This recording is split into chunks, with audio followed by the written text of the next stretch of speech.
একটি important case psoriasis. এখন patient এসছে রেসপিরেটরি ডিস্ট্রেস নিয়ে লাস্ট 2 ইয়ার্স।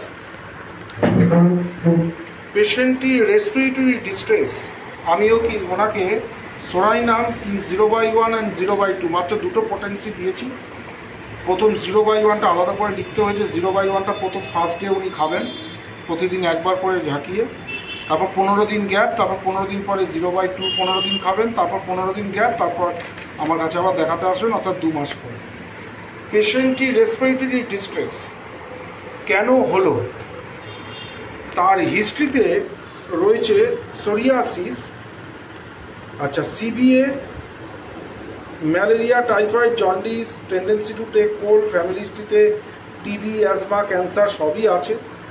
পেশেন্টের থেকে আমি যেটা পেয়েছি, time passes too slowly, sympathy for others, company desire, travel desire, anxiety, এছাড়া constipation alternate to diarrhoea, chilly patient, tendency to take cold, desire for fish, milk intolerance, piles. কিন্তু 83 বছর বয়স, অনেক ডাক্তার দেখিয়েছে। এখানে তো এখন দেখছি বিএইচএমএস ডাক্তাররা, আমি আর নামটা দেখালাম না ভদ্রলোকের, এইখানে বিএইচএমএস ডাক্তাররা দেখুন কীরকমভাবে অ্যালোপ্যাথি প্র্যাকটিস করছেন। আমি নাম দেখাচ্ছি না, এটা শস্যনাথে, এরকম লাইন দিয়ে সব অ্যালোপ্যাথি প্র্যাকটিস করে যাচ্ছে। ইঞ্জেকশান তার বাড়িতেই নাকি সমস্ত চ্যানেল ট্যানেল করে সমস্ত মানে ছোটো নার্সিংহোম করে ফেলেছেন। কোনো জায়গায় ভদ্রলোকের কোনো সাইন নেই, শুধু ডেট দেন, দেখুন কোনো জায়গায় কোনো সাইন নেই, শুধু ডেট দেওয়া সব জায়গায়, মানে যেগুলো অ্যালোপ্যাথি প্র্যাকটিস করছেন এই জায়গায় শস্যনাথে, এটা ধরুন। আর এইখানেও উনি প্র্যাকটিস করছেন দেখুন ভালো করে, কোনো জায়গায় ডেট নেই, মানে পুরো ইললিগাল প্র্যাকটিস চলছে এই জায়গায়। ভালো করে দেখুন, একটা পেশেন্টের কি হয়েছে কোথাও লেখা নেই, এবং পেশেন্টটি হচ্ছে দেখুন নাম দিয়েছে কিন্তু বয়স, সেক্স মানে জেন্ডার সেটাও কিছু লেখা নেই।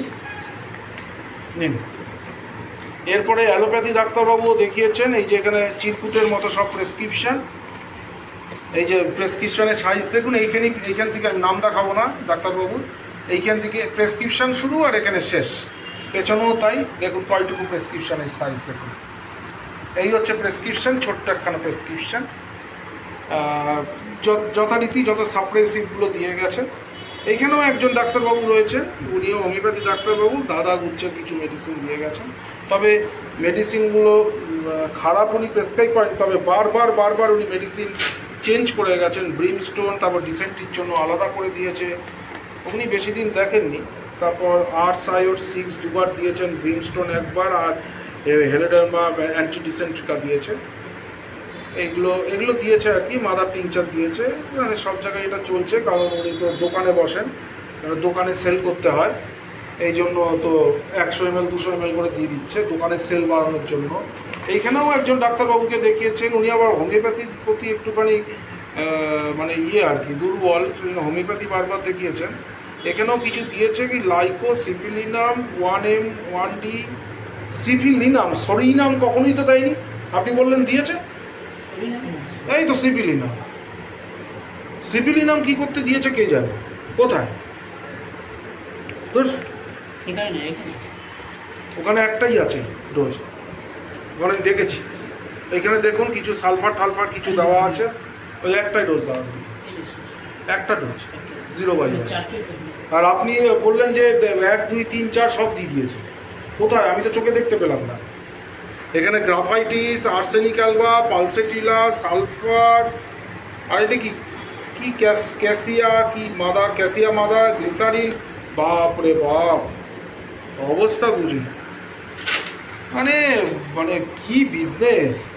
যাই হোক ছাড়ুন, এগুলো আমার দেখিয়ে আপনাদের আর লাভ নেই। পেশেন্টটির পাটা একবার দেখুন, এই হচ্ছে সরিনাম, চতুর্দিকে আর কোথায় ছিল আপনার,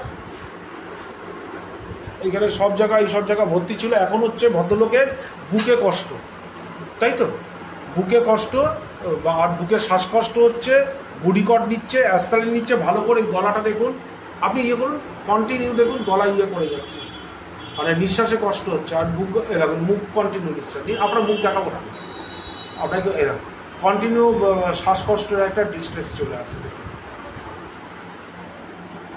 অনেক বয়স, এখন সমস্যা হচ্ছে আমি সমস্ত, সবাই জানেন আপনারা, আমি প্রথম ক্লিনিক্যাল চেক আপ করি, যেমন ক্লিনিক্যাল চেক আপ এগুলো সব করেছি আমি, ক্লিনিক্যাল চেক আপ সব করা আছে। করার পরে আমি হিস্ট্রি লিখেছি, সোরিয়াসিস, কোল্ড। আচ্ছা, ওনাকে কোনো যেন টেস্ট ফেস্ট কিচ্ছু করতে দেয়নি কেউ। আমি একটা চেস্ট এক্সরে অফ লাং, একটা রুটিন স্টুল, কনস্টিপেশন, অল্টারনেট ডায়রিয়া বলছিলেন, আর হচ্ছে রুটিন ব্লাড একটা সামান্য দিয়েছি আমি, আর কিছু দিইনি। ওই অ্যালার্জি বলছিল, ওখানে আমি ওই ইওসিনোফিল দেখে অনেকটা ধরে নেবো, আর বেশি কিছু দরকার নেই। আমি সরিনাম প্রেসক্রাইব করেছি, কিন্তু এই যে সিমটমগুলো আপনাদের আমি বললাম, এগুলো আমি সমস্ত সব পেশেন্টকেই নোট ডাউন করে দিই, এখানেও নোট ডাউন করে দিলাম কীভাবে তো ওষুধটা তৈরি করে। আপনি কিন্তু 3টে গ্লোবুল দেবেন, হ্যাঁ অনলি 3 গ্লোবুলস না, 3টে দেবেন, একদম কম। একটা মিনিমাম 3 গ্লোবুলস দিয়ে করতে বলেছি 50 মিলিসিমেলসকে, একদম মিনিমাম ডোজ, হালকা ডোজ, কিন্তু দিলাম সরিনাম।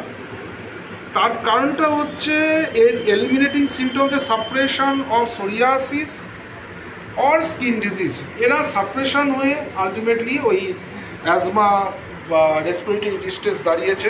আপনাদের আগেও বলেছি যে suppression of skin disease asthma বা রেসপিরেটরি ডিস্ট্রেস তৈরি করে, সেটাতেই আমি ওটা দিয়েছি, মানে সরিনাম দিয়েছি, এলিমিনেটিং সিমটম সাপ্রেশন। এছাড়া সরিনাম হচ্ছে চিলি পেশেন্ট কিছুটা পেয়েছি, টেন্ডেন্সি টু টেক কেয়ার পেয়েছি, আর বিশেষ কিছু সরিনাম পাইনি পেশেন্টটা। আমি এই সরিনামটা প্রেসক্রাইব করলাম, দেখা যাক পেশেন্টটা কী দাঁড়ায়। 2 মাস পরে আমাদের আবার দেখা হবে। ধন্যবাদ।